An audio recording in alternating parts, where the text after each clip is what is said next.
Hello everyone, I'm Brian. Today I'm reacting to Sri Ramakrishna on Brahman and Maya. So this is kind of a continuation with the yesterday's episode with Maya. What is Maya and Maya? And so I'm going to be doing this one and one other one, which will be in the same episode. Let's go ahead and get started with this one.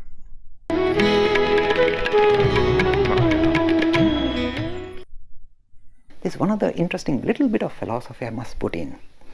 There has always been this issue about Brahman and Maya. And the idea is this is the classical idea. Brahman is this supreme thing that underpins this reality, and this Maya is the veil, kind of a nuisance, like a mist that covers up reality. And Maya is vilified like that. This was the ancient idea. With Ramakrishna, remember the story of Totapuri? This is what it reflects. It is not that simplistic. There are no two, Brahman and Maya, as two separate entities, one kind of covering up over other. No. You see, it is Brahman alone, which when it shudders, it turns into Maya. And the lovely example Ramakrishna gives, it is like milk and its whiteness. You cannot separate Brahman from Maya. Now let me tell you how this is such a dynamic idea. Let me tell you how easy it is to think about it. I've used this example, a little bit of philosophy I'm going to plug in today. Suppose you are standing in front of a transparent lump of jelly. It's transparent and you are looking into it. Because it's transparent jelly, you see right through it. You have no experience, you can't see, it becomes invisible. If this jelly shuddered, there was a shudder, there are waves set up, and waves acting on waves, interacting, interfering, it becomes visible. Now, it's not that somebody is whacking the jelly to make it shudder. The shudder is within the jelly. It shudders, and this reality comes into being. This is the relation between Brahman and Maya. They are not separate. They are part and parcel. Because we are human, we like to kind of say, here is this substance, and this is this attribute, something that covers the substance. No, it is within the substance. It is very much part and parcel of Brahman. It's not a separate entity. They are interrelated. When you see this existence shudders, with a shudder, the universe comes into being. And without the shudder, you can't even experience anything. Forget about God. They are part and parcel of the same entity, like milk and its whiteness. So this idea of classifying them as separate things, Brahman and Maya, and saying, oh, this is good, this is nuisance. Wrong. They are interconnected. And this became visible with Totapuri. He was given a lesson. They are not separate. This has not been given by Adi Shankara or any other great proponent of Hinduism. This came with him. And do you know where I smile? When I talk quantum mechanics in universities. He's obsessed with that.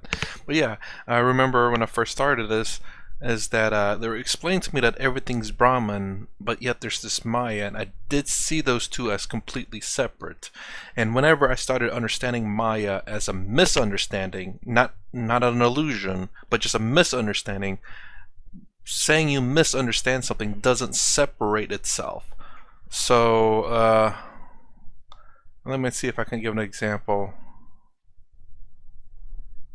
I can't really think of anything, but other than just like the rope and the snake, where that's literally a misunderstanding. It's not an illusion. You just didn't quite see it. You misunderstood what you saw, I think. An illusion to me is you can see the illusion, like you look down the road and you see, oh, that looks like water, but when you get closer, it's not really water. It's also kind of a misunderstanding. It's not really a misunderstanding. You thought you saw it. It's an illusion. There's no misunderstanding there. Whereas I guess the misunderstanding's more like I don't know how to explain that. I have to get back with that. But misunderstanding, you thought something is one way and another. It's a little bit different than an illusion, though. I said, this is what quantum mechanics is teaching you. See this universe? It is nothing. This is how they define the universe. Not made of matter. They guarantee you it's not made of matter.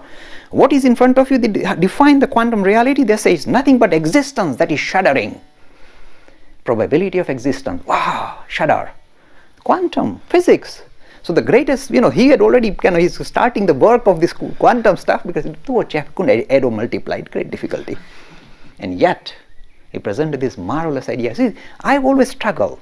If Brahman and Maya are separate, what is the relationship? This bit of arbitrariness, I don't like arbitrariness. If it is already intertwined, then the arbitrariness goes. It is very much the same thing. Once you look at it this way, you call it Brahman, you look at this way, you call it Maya. It's the same thing. Shuddering existence. This is reality. Jeez. Okay. So I guess let me try to explain that. So I guess illusion to me is more, I guess because maybe I watch, whenever I think of illusion, I think of magicians, which is their intent is to hide. There's an intent behind the illusion. Whereas a misunderstanding, there's no intent behind it. It's literally just, hey, here it is. I'm not trying to hide anything. I'm showing it to you, but you're just misunderstanding it. Whereas an illusion says, hold on. I am only holding one thing. Oh, hold on. There we go. One thing. I'm hiding the reality that I'm holding two things. I guess that's how I interpret illusion. And perhaps maybe that's the reason why. Okay, I'll be right back. And I will start up the next one. Okay, so for this next one, the word Maya has harmed Hindus. That's interesting. I'm wondering why. Why has the word Maya harmed Hindus, though? That was interesting when I saw this. I was looking up what is Maya from yesterday's video, and I saw this. I'm like, it's harming Hindus. The word, okay. So let's find out.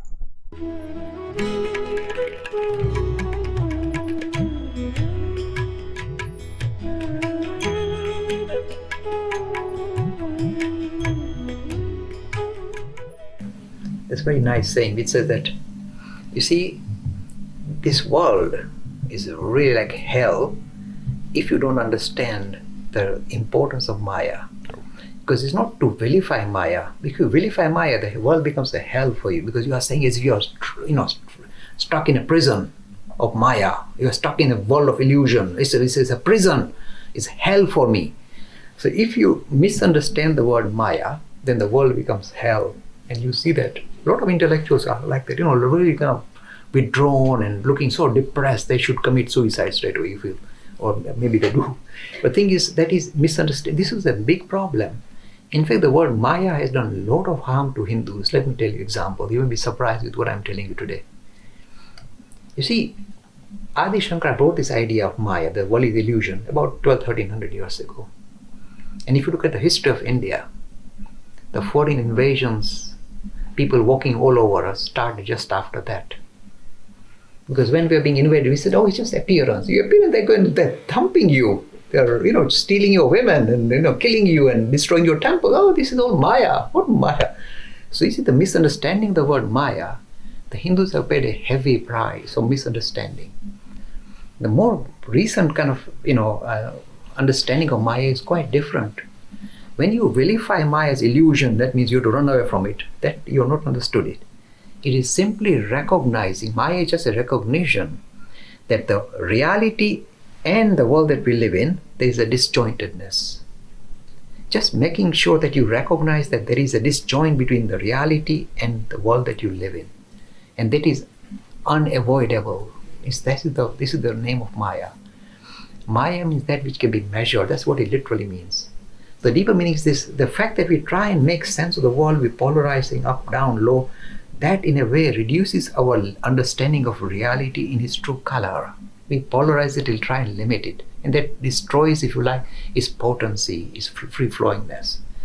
So when you understand Maya in its correct nature, then suddenly the same world that appears like a prison becomes, these are the words of Swami Vivekananda, becomes a mansion of mirth.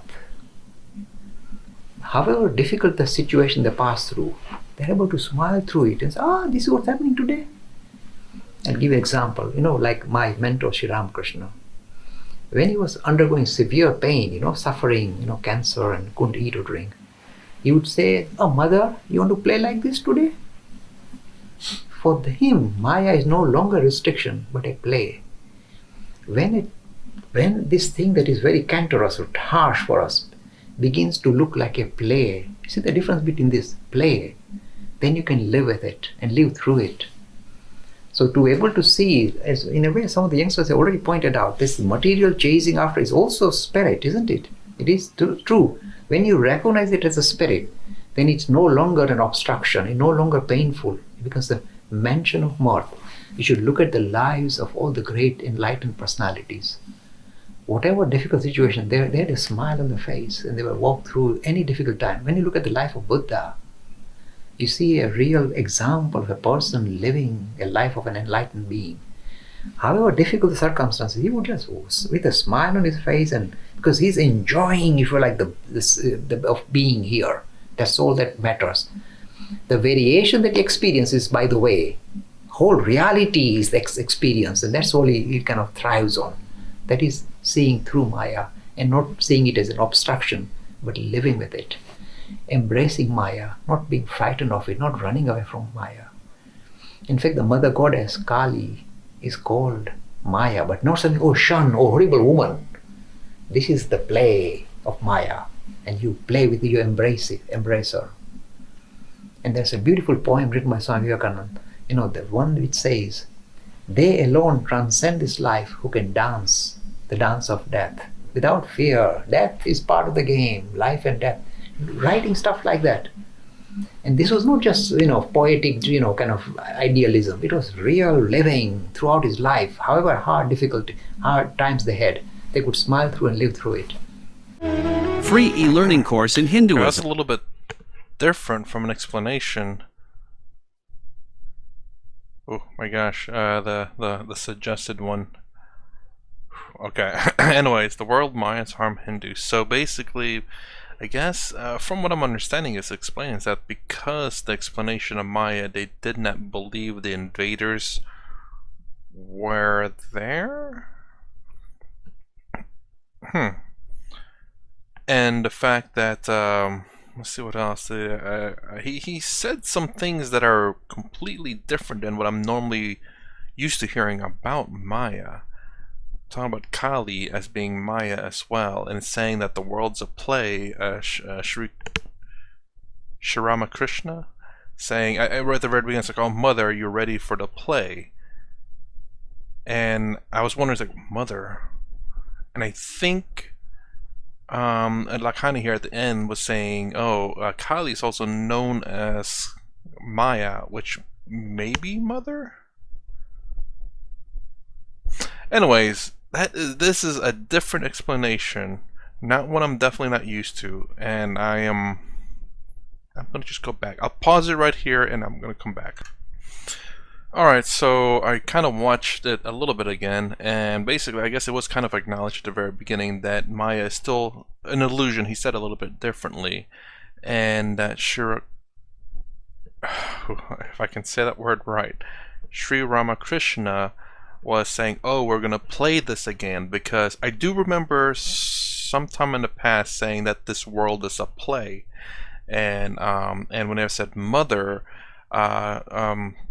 Lakhani here said that Kali was also called Maya, so I'm assuming Sri Ramakrishna was calling Kali mother, and basically saying, oh, we're playing this again, as though, again, as because Maya is an illusion. I think maybe Maya was also considered to be a play, potentially. I've not heard that, but I may have seen it and touched up on it, but I'm not sure.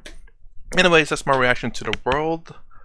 The word Maya has harmed Hindus, which is, I nowhere in my watching of these videos have I heard that. And also Sri Ramakrishna on Brahman and Maya.